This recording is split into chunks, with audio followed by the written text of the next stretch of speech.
Secretary of State candidate Diego Morales is only the latest Republican to refuse to take part in a candidate forum this fall. News 8 government reporter Garrett Berquist explains how this is becoming a trend in Indiana. The League of Women Voters has hosted candidate forums for decades, but this year in particular, Republican candidates are choosing not to participate.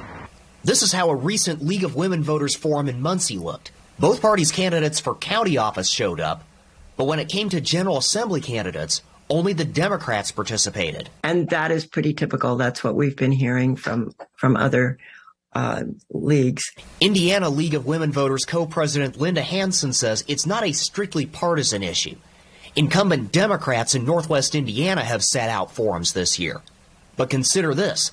In Monroe County, slightly more than half the Democratic candidates responded to the league's candidate surveys versus 16% of Republicans. It's important because all of us need to have our voices heard in our legislature. Our legislature needs to be responding to all the constituents. Hamilton County Republican Party Chair Mario Masalamani says he advised Republicans in his county not to participate. Every time that our candidates have gone in front of them and done any forums, they've been attacked, they've been ridiculed.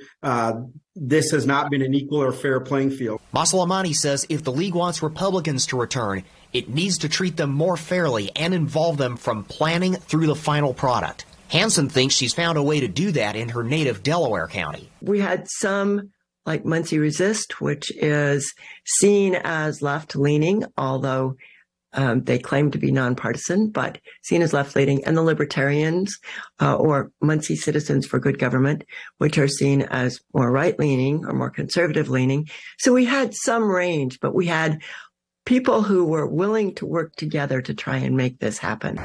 The Indiana Debate Commission usually handles debates for statewide races. The only debate they're hosting this year is for the U.S. Senate race. That debate will feature the Republican, Democratic, and Libertarian candidates. Garrett Berquist, Wish TV, wishtv.com, and follow us on Facebook.